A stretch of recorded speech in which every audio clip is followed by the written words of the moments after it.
Class 5 subject आपका विज्ञान और चैप्टर का नाम है आपका प्राकृतिक आपदाएं में उनसे बचाव, मतलब पार्ट 12। तो प्राकृतिक आपदाएं क्या होती हैं?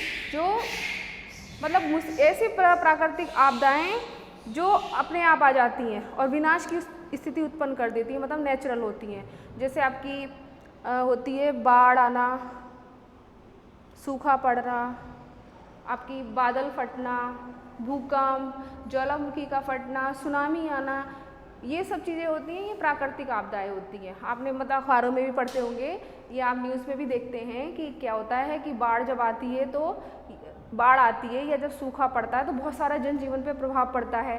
बाढ़ आने से बहुत सारा अधिक नुकसान हो जाता है और सूखा जब पड़ता है तो लोगों को खाने के लिए कुछ नहीं मिलता, मतलब क्योंकि हमारी खेती नहीं हो पाती तो भूखमरी हो जाती है। ज्वालामुखी के फटने से उसके आसपास का जो जनजीवन होता है वो प्रभावित हो जाता है। और सुनामी जो आती है, सुनामी होती है जो समुद्र में भूकंप आता है तो उससे क्या होता है, ऊंची ऊंची लहरें उठती हैं तो आसपास के क्षेत्र में या उसमें जो समुद्र में मछुआरे होते हैं जो मछली पकड़ते हैं, मतलब उनका व्यवसाय यही है, वो मछली पकड़ के अपना जीवन यापन करते हैं, तो वो उनकी भी मतलब बहुत सी मृत्यु भी हो जाती हैं और उनका नुकसान भी बहुत अधिक हो जाता है। तो सबसे पहले हम बताऊंगी आपको बाढ़। बाढ़ को इंग्लिश में बोलते हैं फ्लड।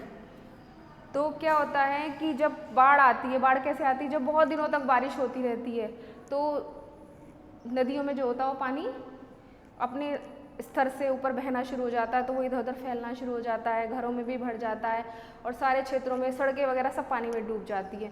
तो वो क्या होती है? बाढ़ होती है, जिससे पूरा जनजीवन प्रभावित हो जाता है। और बाढ़ के कारण क्या होते हैं? बाढ़ के कारण यही होते हैं कि बहुत अधिक बारिश होने की वजह से बाढ़ हो जाती है और गर्मियों में गर्मी होती है और पहाड़ों पर जो बर्फ़ जमी हुई होती है वो जरा बर्फ़ क्या होती है वो पिघल कर नीचे आनी शुरू हो जाती है, तो उससे पानी क्या होता है? अधिक हो जाता है। या जो बिजली बनाने के लिए बांध बनाए जाते हैं, वो बांध में पानी का जो स्तर होता है, मतलब उस पानी को इकट्ठा किया जाता है बांध बनाने के लिए, बिजली बनाने के लिए, लेकिन क्या होता है कभी कभी बारिश की वजह से वो पानी अपने लेवल से ऊपर बहना शुरू हो जाता है, तो उसकी वजह से जो पानी ऊपर बहना शुरू, कभी कभी तो बांध टूट भी जाते हैं, उसकी वजह से पानी बाहर आ जाता है और उसकी बाढ़ की स्थिति पैदा हो जाती है। और बाढ़ के प्रभाव क्या होते हैं? बाढ़ के प्रभाव, बाढ़ के आने से जनजीवन नष्ट हो जाता है, पेड़ पौधे नष्ट हो जाते हैं और मतलब जगह जगह क्या होती है? गंदगी जमा हो जाती है और उस गंदगी की वजह से जब गंदा पानी इकट्ठा हो जाएगा तो क्या होगा? बीमारियां हो जाएंगी और बीमारियां जैसे मलेरिया, डेंगू, टाइफाइड, ये बीमारियां हो जाती हैं। और बाढ़ को रोकने के उपाय क्या हैं? नदियों पर क्या बनाए जाने चाहिए?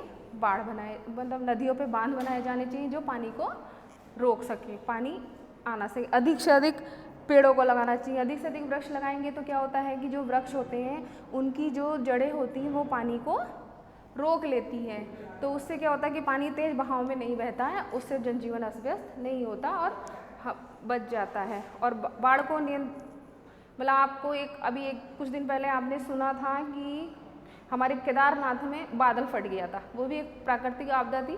बादल फटने की वजह से क्या हुआ था, जो बादल फटता है तो उसका पानी सीधे नीचे गिरता है तेजी से, उस पानी के नीचे गिरने से क्या हुआ था, बहुत सारे लोगों की मृत्यु हो गई थी। जो भी उस पानी के रास्ते में आता गया वो मर गए, बह गए, मतलब काफ़ी लोगों का तो पता भी नहीं चला। क्यों? अगर वहाँ पर पेड़ होते तो वो पेड़ उस पानी के बहाव को कम कर देते और उस जो हमारे उस समय जो नुकसान हुआ था उस नुकसान को क्या किया जाता, कम किया जा सकता था। इसके बाद आगे आपका सूखा। तो सूखा कैसे पड़ता है?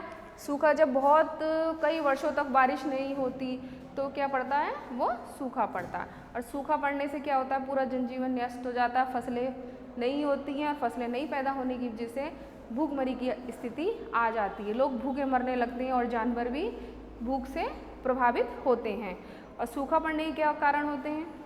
जहाँ पर जल के प्राकृतिक स्रोत कम है वहाँ पर सूखा पड़ता है, जैसे राजस्थान है, मध्य प्रदेश के कुछ क्षेत्र है, गुजरात है, और यहाँ पर सूखा पड़ते हैं। सूखे का प्रभाव क्या आता है?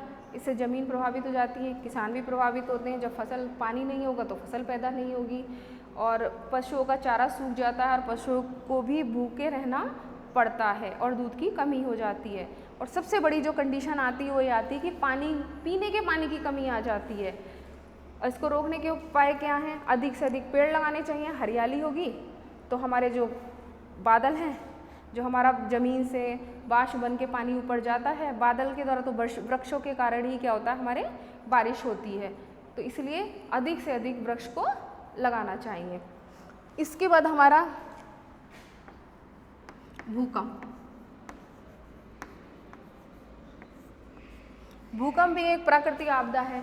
भूकंप कब आता है? जब धरती के अंदर कंपन होता है, धरती की निचली परत में, उससे नीचे वाली परत में कंपन होता है, तब क्या आता है? भूकंप आता है।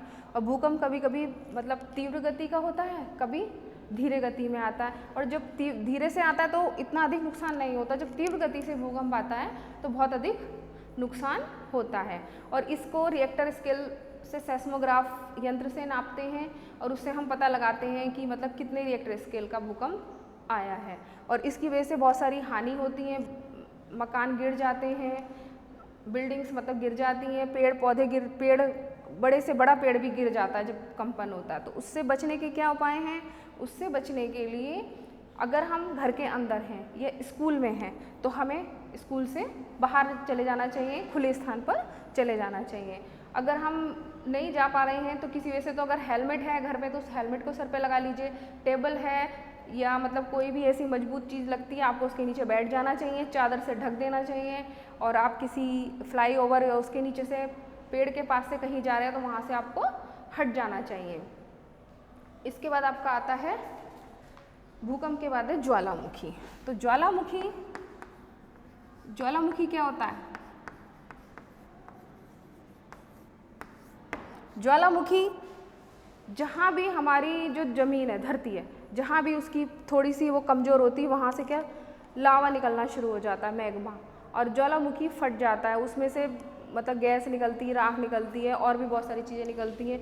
तो जब वो बाहर निकलता है तो ऐसे करके, जैसे आपने अनार देखा है, दीपावली पे आप अनार जलाते हैं, और अनार जलाते हैं तो अनार जलाने के बाद पहले वो ऐसे करके ऊपर जाके बहुत ऊंचा तक जाता है और उसके बाद वो ऐसे करके उसकी जो अंगारे होते हैं वो नीचे गिर जाते हैं। ऐसे हमारा ज्वालामुखी फटता है। तो ज्वालामुखी के फटने से क्या होता है? ज्वालामुखी के फटने से भी जनजीवन अस्त व्यस्त हो जाता है और बहुत अधिक नुकसान हो जाता है, जिसमें लोगों की मृत्यु तक हो जाती है। और उससे बचने का उपाय ज्वालामुखी तो एक प्राकृतिक आपदा है जो इसका मतलब ये कभी भी आते हैं। इसके बाद हमारा आता है सुनामी। तो सुनामी हमारा क्या होता है? जैसे हमारा भूकंप आता है उसे, वो तो हमारा धरती पर आता है भूकंप, और सुनामी जो आता है वो समुद्र में हलचल होती है। जब समुद्र के नीचे हलचल होती है तो वो समुद्र में आने वाले हलचल को कहते हैं सुनामी। तो ये कहाँ पर आती हैं? जैसे जो समुद्र की लहरें होती हैं, जब उसमें भूकंप आता है तो हमारी जो लहरें हैं समुद्र की वो ऊंची ऊंची उठनी शुरू हो जाती हैं, जिसकी वजह से क्या होता है? बहुत अधिक नुकसान हो जाता है। और 26 जनवरी 2004 में हिंद महासागर में उत्पन्न सुनामी लहरों में पूर्व एशिया के लाखों मकान नष्ट हो गए थे। और इसका जो भारत में प्रभाव पड़ता है, अंडमान निकोबार है, लक्षद्वीप है और तमिलनाडु में 7,000 से अधिक लोगों की मृत्यु हो गई थी। तो इन सब से बचने का मतलब बहुत सारी संस्थाएं बनी हुई हैं, विश्व स्वास्थ्य संगठन है, संयुक्त राष्ट्र बाल कोष है और हमारे यहाँ राष्ट्रीय स्वयंसेवक संघ है, जो इन सब आपदाओं से ग्रसित लोग हो जाते हैं तो उनकी सहायता करते हैं।